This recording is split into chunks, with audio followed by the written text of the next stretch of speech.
Você tem alternativa de largura ou não? Não tem. Pode aumentar. Usa a largura toda e apresenta. Beleza. Peraí. Não. Pode ser daquele jeito mesmo. Aqui fica muito grande, né? Não, peraí. Aumenta. Mais uma. Ficou Aí, tá certinho. perfeito. Aí tá bom. Beleza. Então, pessoal, a ideia do meu trabalho aqui é falar sobre compressão de imagens. Eu estou usando basicamente uma versão reduzida do JPEG. Mas aí eu vou falar bonitinho aqui sobre o JPEG, vou falar sobre a DCT aqui que eu estou usando, que é a transformada discreta do cosseno, acho que posso dizer assim. Então aqui eu estou só colocando sobre o que eu vou falar, né, que é sobre o padrão JPEG de compressão e essa transformada discreta de cosseno, utilizando cosseno. Depois eu vou mostrar no MATLAB aqui como é que eu fiz e também os resultados, né? Aí beleza, aí por que comprimir, né? Aí, bom, isso aqui eu retirei do livro, eu até esqueci de colocar nesse pedaço aqui a referência, mas enfim, que atualmente, né, com o avanço da tecnologia, dos hardwares, a gente consegue, por exemplo, exibir uma quantidade muito grande de cores e aí aumenta o tamanho das imagens. Então, por exemplo, a imagem com 24 bits pode mostrar aproximadamente 16 milhões de cores. E aí, então, aqui um exemplo seria do porquê comprimir, né? E uma imagem aqui 1024 por 1024, a gente tem mais ou menos 3 MB, mas aí no caso de hoje em dia, como já tem 8K, que seria nesse caso aqui utilizando 24 bits, né, teria 3 bytes mais ou menos, seria uma imagem mais ou menos 200 MB. Então, assim, se a gente for pensar que, apesar de que a gente também agora tem uma quantidade de armazenamento maior, mas assim, fica meio inviável uma imagem de 200 MB, né, considerando que o pessoal tira muita foto agora com essa coisa de selfie e tal. Então é importante ter uma forma para comprimir as imagens para poder guardar elas de uma forma mais viável.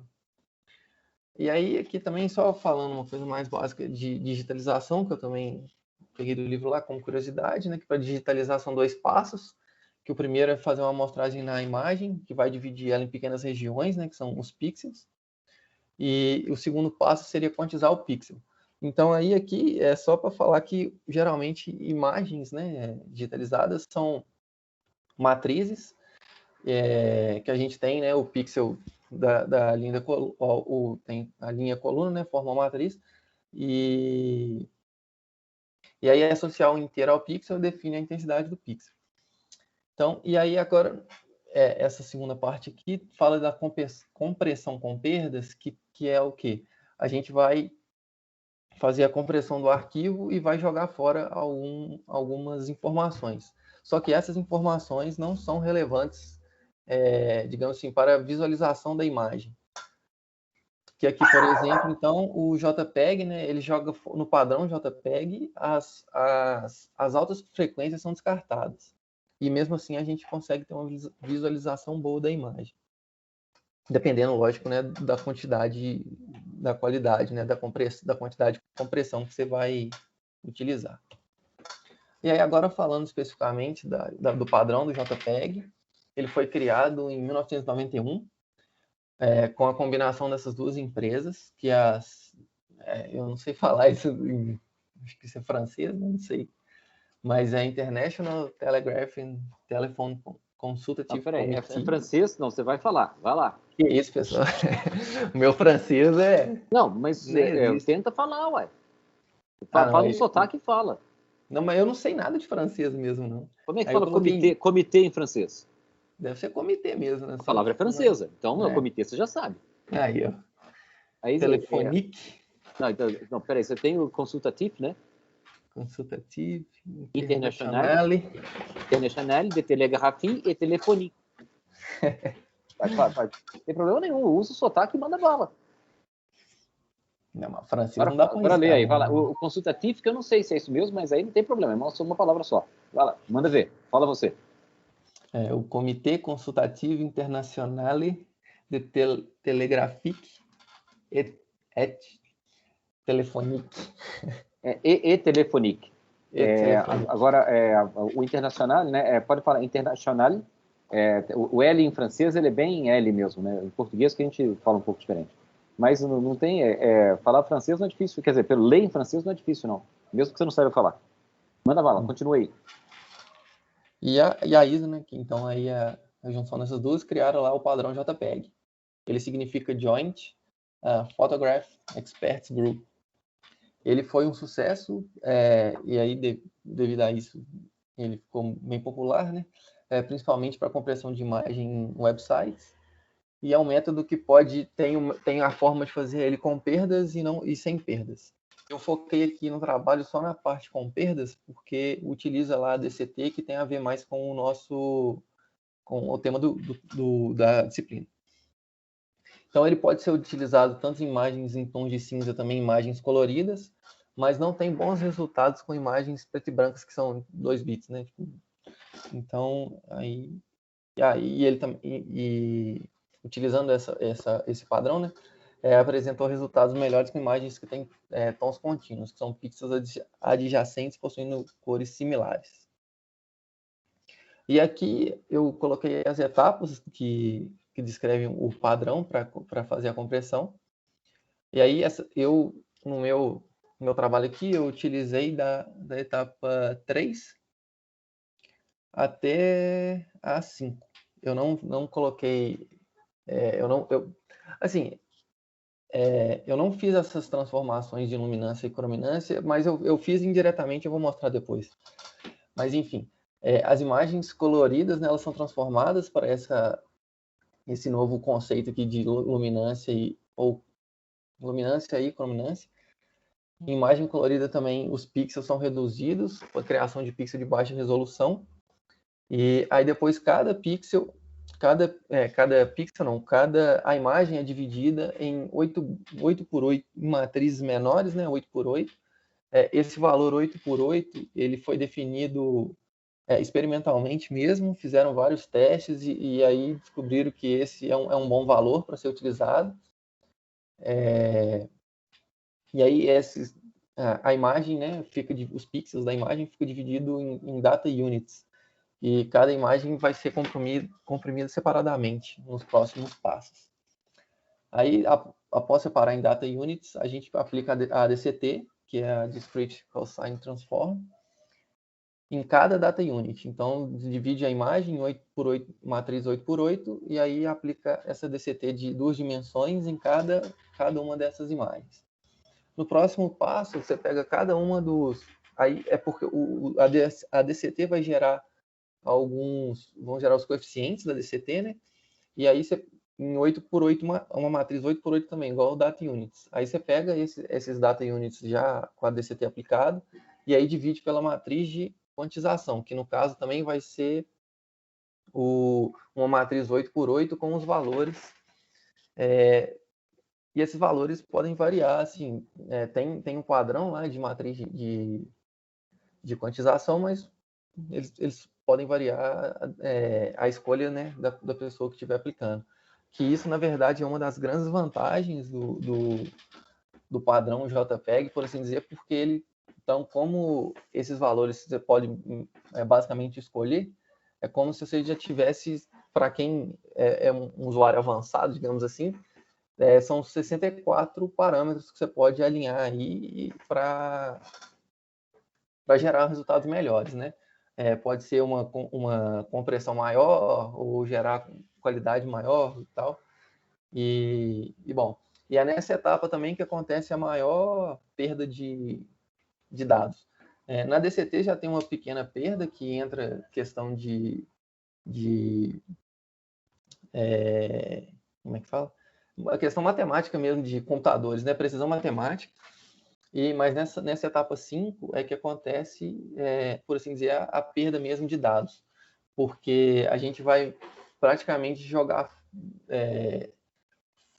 fora, assim, você vai tirar, né, os componentes menores, que você vai arredondar eles, e a maioria dos valores vão ficar muito perto de zero, também, que é uma das vantagens da DCT, eu vou falar depois, que ela concentra a energia do sinal, mas nos coeficientes menores. Então, enfim, depois eu vou falar disso. Aí no sexto passo aqui, quando a gente tem a data unit que já está quantizada, então ela é codificada utilizando esses dois codificadores aqui. Pode ser outro também, tem um outro que chama QT Matrix, uma coisa assim. E por fim aí os headers são adicionados, os parâmetros do JPEG e o resultado da imagem, né? Aí aqui só para mostrar a luminância, o que seria a luminância, ela é definida como uma potência radiante ponderada por uma função de sensibilidade espectral que é característica da visão. Para ser sincero, eu não entendi muito bem o que significa isso. Não, eu acho que eu devo ter falado, eu acho que eu não falei aqui não, né? Deixa eu te cortar. A radiância, né, a potência radiante, ela é uma grandeza física.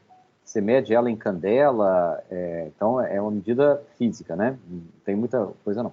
Mediu lá, está medido, é questão de potência mesmo, né? Você consegue medir. Agora, a luminância é uma grandeza percebida. Então, a luminância é a radiância percebida. Entendeu a diferença? Igual um som. Você pode ter um som de altíssima potência, mas se não tiver na região da audição humana, você não vai nem ouvir. Então, do mesmo jeito que você tem a intensidade sonora medida em Pascal ou alguma coisa assim, né? No caso, a pressão, né? Você vai ter o volume do som, que é o som percebido. Entendeu a diferença? Uma coisa é a grandeza física, a outra coisa é a coisa percebida pelo ser humano. Ou seja, ponderado pelo sistema de percepção humano, o olho ou o ouvido. O que eu tinha entendido assim dessa luminância no geral era assim, era basicamente a quantidade de brilho que a gente vê nas coisas, sabe assim? Porque ele fala que está relacionada com o brightness lá, né? Então aí eu tinha relacionado com isso, mas Mas é isso mesmo, exatamente. É o que você exatamente o que você tinha falado. É o que você percebe. Por exemplo, se eu jogar só para você ter uma noção, né? Se eu jogar uma luz na região do infravermelho, um pouquinho abaixo de 400 nanômetros, você não vai nem ver. E, no entanto, tem potência. Certo? Se eu for no ultravioleta, também você não vai ver. E tem potência lá. Mesma coisa com infrassom e ultrassom. Bem que o infrassom você percebe, né? Isso faz... Agora que você está falando assim, faz mais sentido também até o valor desses... Que aqui o CR e o CB, que são cromas, que é a quantidade não como é que fala? Não percebida de azul e vermelho, vamos por assim dizer. No olho, né? Então tem a ver muito com essa luminância, até a forma de calcular também faz muito sentido. Então, beleza. Aí aqui só para mostrar a luminância possui uns valores entre 16 e 235, os RCB, que são os cromas que eu falei, variam entre 16 e 40. E o 128 é considerado zero. E aí a conversão... 240, né? Oi? Falou 16 e 40? Ou 16 e 240? Desculpa, 240. E aí as conversões são lineares. Aí eu coloquei aqui as fórmulas, só para mostrar também que é bem simples, né? Bem direto. Uma coisa que é legal também que eles falam lá, que por essa fórmula aqui a gente consegue ver como é que o olho é pouco sensível, né, ao azul, que ele é o que tem, e ele é mais sensível ao verde, então até que eu coloquei aqui também. O azul, ele é recente na escala da evolução, né? Inclusive, se eu não estou enganado, outros primatas nem têm a percepção do azul. Primatas tipo chimpanzé, por exemplo, alguma coisa assim. Eles têm o verde e o vermelho, que já dá alguma coisa, o azul é recente na escala evolutiva. Por isso que tem a sensibilidade menor aí. Pode seguir adiante. Não sabia não, legal. Aí, beleza. Aí aqui só as fórmulas mesmo, né, para ver como é que é simples e tal, fazer a conversão. E aí agora vem a parte que tem mais a ver com a nossa disciplina, né? E aí isso é o que eu tinha falado anteriormente, né? A DCT ela é importante porque ela concentra a energia do sinal de entrada em apenas alguns coeficientes. Eu não tem um gráfico no livro lá do Oppenheim que é muito bom, que é bem legal para ver isso, a diferença entre o DCT e a DFT, pelo menos para alguns. Você vê direitinho assim, a quantidade de coeficientes que são zero na DCT perto da DFT. E aí é bem legal porque fica mais fácil de jogar fora informação nesse caso, né? Que as informações nas frequências mais altas, até que eu escrevi aqui. Não, jogar fora coeficientes sem perder muita informação. Isso. Porque aqui, igual aqui, os coeficientes de alta frequência, nas imagens, pelo menos, eles são responsáveis aqui mais por detalhes, né? Então, se você consegue... quanto mais, assim, na alta frequência você conseguir remover, melhor, porque, sem prejudicar, lógico, a visualização. Aí na DCT também, os coeficientes são sempre reais. Tem o cosseno, né? Eu vou mostrar a forma aqui depois. São sempre reais se a entrada também for real, né? Claro.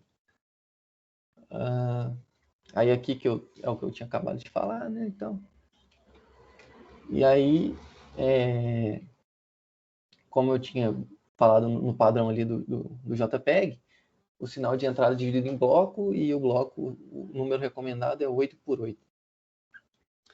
Então, a DCT também, ela é bem relacionada com a DFT. E aí, pessoal, isso é até uma coisa que eu fiquei em dúvida, que depois a gente pode conversar, mas é porque, assim, no livro de compressão de dados, o cara fala que a DFT, ela não é tão utilizada para compressão de dados porque ela assume que a entrada de dado é periódica. Aí, no Oppenheim, eu li que a DCT, ela tem essa mesma... Ela faz essa mesma... ela assume que o dado é periódico e também ele tem assimetria. Aí eu fiquei meio perdido nessa parte. Eu coloquei essa parte aqui porque assim, essa questão da relação das duas ali, por que não usar a DFT, né? Já que é bem relacionado. Na verdade não tem nada. A suposição de periodicidade é uma suposição, tem o menor problema, como você está pegando um bloco de 8 pixels, por exemplo, né? Você pegar 8 pixels, o que você supõe que tenha para além dos 8 pixels não tem a menor importância, porque só te interessa o que está dentro da região dos 8 pixels. Então, essa periodicidade ela é suposta tanto na DCT quanto na DFT. Só que na DCT, você faz uma suposição de que esses 8 pixels eles são refletidos em relação ao eixo da origem, de maneira que ele se torne uma função par com o dobro do período que seriam os 8 pixels. Então, 16, certo. Entendeu? Quando ele se reflete numa função par, você mata todos os coeficientes de seno, porque os senos são função ímpares, né? São uma função ímpar. E aí você fica só com os coeficientes em cosseno. Aí, ao invés de você ter 8 coeficientes complexos, você passa a ter 16 coeficientes reais. Ou seja, a quantidade de números é exatamente a mesma. 16 números. Só que no caso do complexo, você tem uma componente real e uma componente imaginária. Então, na DCT, você tem uma vantagem que é você trabalhar com números reais ao invés de números complexos, mas é basicamente uma relação de 1 para 1 com a DFT. E tem uma vantagem também com os problemas de descontinuidade entre blocos, mas a gente não vai discutir isso agora que você está apresentando o seu trabalho. Beleza. E aí, assim, uma coisa que eu também era para ter falado, eu acabei esquecendo aqui, porque, assim, a DCT, ela meio que surge depois, a DCT surge depois da DFT, como uma forma, assim, de... porque, assim, na DFT, a função base são as exponenciais, né? E elas são complexas e tal. E a DCT surge dessa necessidade de ter também a função base de uma transformada ser real. E aí, a partir disso, a partir dessa necessidade, né, pode ser feito de várias formas esse tipo de transformada. Então, aí aqui eu coloquei, são 4. Lá no livro do Oppenheim ele fala que tem mais 4 também, mas que não são muito muito famosas, não sei porquê, mas essas 4 aí são as mais utilizadas. E dentro dessas 4, A 1 e a 2 são as mais utilizadas, e a 2 é que é mais utilizada aqui, que é esse caso, né, professor, que você falou, que são... você pega o período como 2 vezes o número de pontos. E aí aqui está basicamente a fórmula aqui da DCT de 2 dimensões. E aí aqui tem uma como é que fala? Uma normalização. E, bom, aí aqui só para explicar mais ou menos aqui. O I e o J aqui são os valores do bloco, né? De coisa. O P e o X são os valores do pixel. O M e o N é a quantidade de pontos mesmo. E, bom, aí aqui, então, beleza. Essa aqui é a fórmula da DCT 2 de 2 dimensões que a gente está usando. E aí eu coloquei aqui também, esse aqui eu até estou me encorindo do LaTeX lá, mas depois eu vou tentar ajustar isso aqui. Mas aqui é como chega na relação entre a DCT e a DFT. A gente sai daquilo exatamente que o professor falou, né? Você tem o XN, que seria o sinal original, aí você pega, você vai aumentar o tamanho dele de forma que ele vai virar um sinal periódico e com simetria par. Aí, aplicando aqui, aqui você está aplicando a DFT nos sinais, fazendo uma nova matemática aqui, você chega nessa relação. E aí, a partir da definição lá da DCT e tudo, da DFT, você chega nessa relação aqui, que é a parte real lá, de x de k vezes a exponencial aqui, seria exatamente o x de n vezes o cosseno. E aí a gente tem que... Então, como a gente tem então que isso daqui vira exatamente a DCT que a gente tem, né? Que a gente tinha aqui, ó, essa fórmula aqui. E bom, e aí é assim que a gente chega mais ou menos aqui na relação entre a DCT e a DFT. E aí aqui eu tô só mais como é que seria o contrário, né? A DFT em relação à DCT. Bom, aí agora eu vou mostrar aqui o MATLAB, só falar aqui das referências, né? Eu utilizei o livro do Oppenheim, que é o que a gente está usando, e esse daqui foi o que o professor tinha falado, o de Data Compression do Salomon. Aí aqui eu vou passar para o MATLAB aqui para mostrar a compressão e como é que está o algoritmo. Só um minutinho.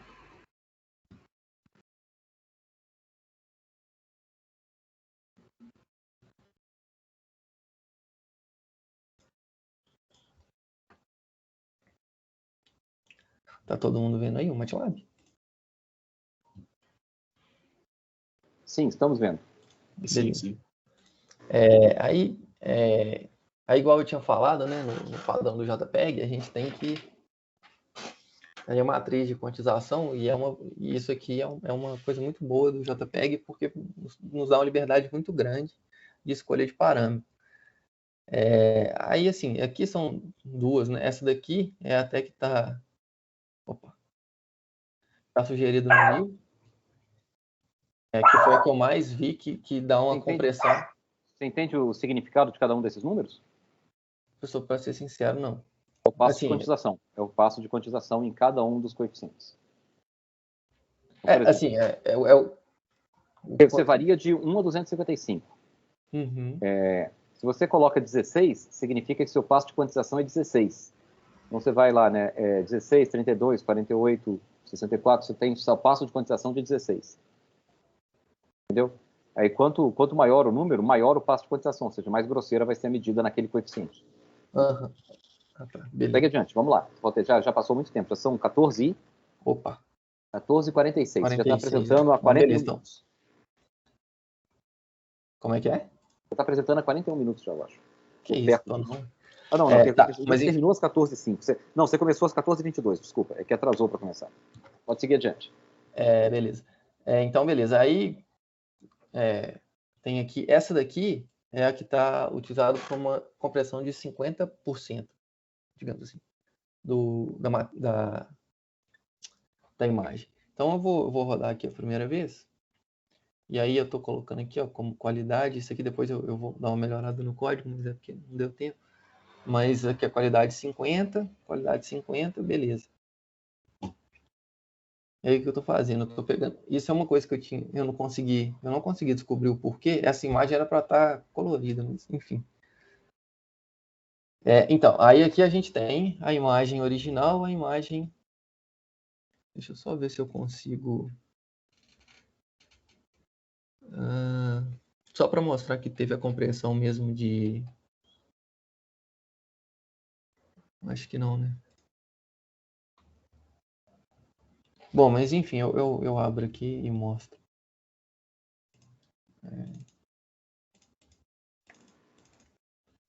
Eu não vou conseguir compartilhar, mas a imagem original tem 57 KB tamanho.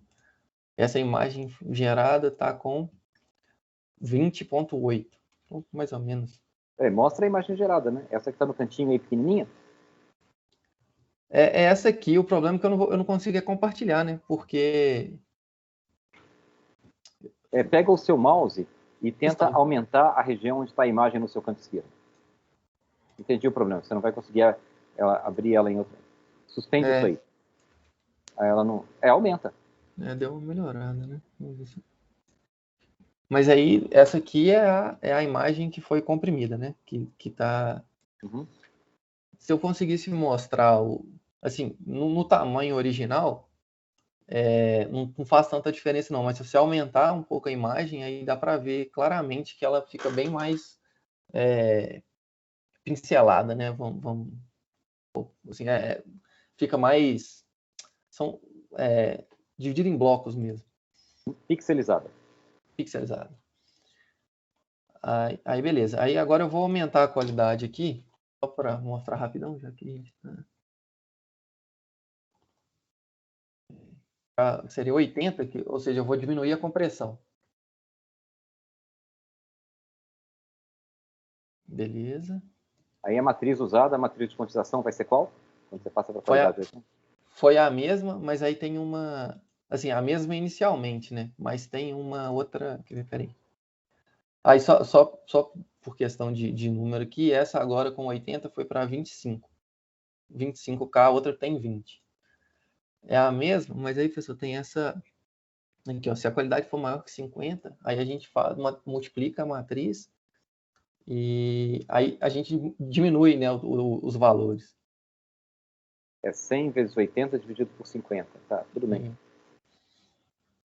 É 100 menos a qualidade, né, dividido por 50. Então, entendi.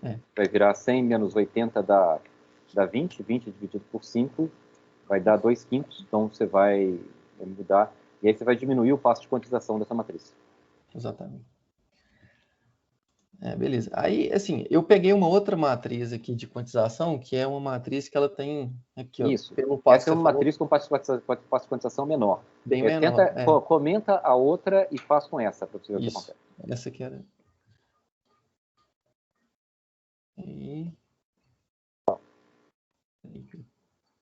Porque isso aqui que eu tenho que arrumar depois.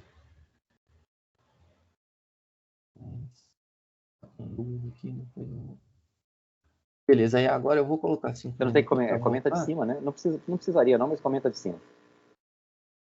Oi? Não, comenta, tá, agora tá. É porque aqui é outra função, é que eu coloquei uma para dividir e outra... Só que eu não consegui passar de parâmetro, aí tá com duas, tá meio ruim mesmo, mas depois eu vou... Não, preocupa não. Eu não estou preocupado com isso, estou preocupado com o resultado. Vamos lá, aí agora, com a outra matriz, aí gerou... vamos ver... caramba, toda vez eu pego errado.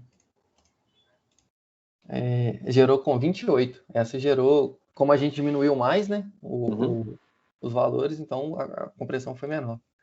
Aí tá com 28. Coloca a qualidade 90 agora, vai. Guilherme, só pedir para mostrar as imagens geradas para a gente ver o que mudou. Ah, tá no canto esquerdo, tá no canto esquerdo embaixo, ele não consegue mostrar ela O inteira. problema é que eu não consigo compartilhar, ô João. Deixa eu ver se... Aqui, Não, ó, deixa, não adianta, a gente está com pouco tempo, eu tenho uma reunião às 3 horas, gente, então tem que seguir adiante. Então vamos embora aqui, 90. Beleza, gerou. E o tamanho? Essa foi para 30K. Uhum. Tá. Aí é o seguinte, então você implementou, tá legal, eu vou te pedir uma coisa, Guilherme. Primeiro é o seguinte, eu achei que você gastou muito tempo explicando a parte teórica e pouco tempo com a parte prática, e poderia ter colocado, nem precisava ter rodado o código, não. Então eu vou te dar um desafio para você fazer, é o único que eu vou pedir isso, porque eu senti que você ficou com a curiosidade. Talvez eu lance a nota até antes disso, tá? Você pode fazer a prova antes, não tem problema nenhum, mas quando você...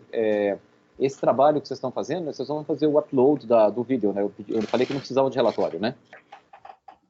Como é que ficou? Eu falei que precisava de relatório ou não? Não, que era apresentação. E a apresentação vai ficar registrada, tem que ter um registro, tá? O registro é importante, e aí eu falei, em vez de pedir um relatório que sei que só eu vou ler, é melhor deixar um vídeo que outras pessoas podem assistir um dia. E aí, o que eu queria que você fizesse, para você ganhar mais familiaridade com o significado da DCT, é você fazer exatamente a mesma coisa de compressão de imagem, usando, mas não a DCT, usando a DFT. Ah, beleza. Não é tão difícil não, se você tiver dificuldade eu te ajudo. Mas aí você vai entender, porque eu vi que você não entendeu por que usa a DCT e não a DFT. Assim, eu entendi que é porque a DCT, principalmente, né, é pelo motivo dela concentrar lá a energia do sinal toda, toda não, mas a grande maioria nos componentes iniciais, e aí a gente pode fazer a compressão mais fácil, né, descartando os componentes que são zero. Mas a DFT vai fazer isso também. Você vai descobrir quando você fizer, não adianta eu te explicar agora. Ah, tá. Então, na prática é o seguinte, usa a mesma matriz de peso, de passo de quantização, né, que é essa aí, a mesma matriz de passo de quantização, tanto para componente em seno quanto para componente em cosseno da DFT. Você falou na exponencial complexa, a exponencial complexa ela é uma coisa difícil da gente entender exatamente o que é, mas você sabe que uma exponencial complexa é o cosseno de uma coisa mais j vezes o i seno, o seno dessa coisa. Então, para você quantizar, fazer a matriz, você vai precisar de duas matrizes, né? Na prática, uma para multiplicar o seno, o outro o cosseno, e basicamente é isso. Aí você vai ter que fazer a inversa da DFT também. Na hora que você faz a inversa, né, eventualmente pode ter, por uma questão de precisão de máquina, você vai ter componentes imaginárias que você vai ter que jogar fora. Então tem várias coisas. Você vai passar um perrengue até você conseguir implementar, mas tem como fazer uma coisa que seria o JPEG usando a DFT e não a DCT. Eu até vi aqui, assim, meio que sem querer, mas eu vi que o próprio... Aqui, ó, eu posso até mostrar, se for rapidinho, vai. Acho que não vai. Se eu colocar aqui aquela... Você lembra que eu tinha te mostrado que estava dando problema em algumas? Uhum. Se eu colocar aqui, dá para ver que o próprio MATLAB usa FFT para calcular a DCT, quer ver? Sim, é claro, porque eles são a mesma coisa. Aqui, são a mesma coisa. Só que a DCT, ela é a FFT de uma função par. Entendeu? Ah, tá. Quando você pega uma função par, as componentes em seno são zero. Tá, entendi. Se a gente pegasse uma função par e aplicasse a DFT também daria a mesma coisa, né? Assim, a DFT, como eu falei, não, a DCT é a DFT de uma função par. Então você pega, imagina que você pega uma linha, né, uma linha do seu bloco 8x8 lá, e reflete a linha para fazer um espelho dela imagina que a sua linha está indo do 0 até o 8, né? Até o 7, desculpa. Do 0 ao 7. Vamos colocar assim, do meio até o 7,5. Meio, 1,5, 2,5, 3,5, 4,5, 5,5, 6,5, 7,5, certo? Porque é isso que eles fazem, eles pegam no ponto central de cada intervalinho lá, de cada pixel. O primeiro pixel é meio, o segundo pixel é 1,5, o terceiro pixel 2,5, o quarto pixel 3,5 e assim vai. Aí você vai e reflete, e o menos meio vai ser igual ao meio, o menos 1,5 vai ser igual ao 1,5, o menos 2,5 vai ser igual ao 2,5. Então você reflete. Aí agora você não vai ter 8 números, você vai ter 16 números, né? Concorda? Sim. Uhum. 16 números. E aí, essa sua função de 16 números, né, se você fizer a DFT dela, todos os coeficientes em seno vão ser zero, portanto a componente imaginária dela é zero. Você vai ter componente só em cosseno. Aí você tem a DCT, por isso que chama transformada discreta em cossenos, porque os senos são todos zero. Eles são feitos artificialmente iguais a zero. Entendeu ou não? Entendi, sim, entendi. Mas você poderia fazer com a DFT. Com a DFT, sim. E dá certo Tá, também. eu vou tentar aqui, então. Uhum. Certo, muito bom. Então, beleza. Gente, é o seguinte, então agora falta a prova para vocês fazerem, né? E eu quero que vocês façam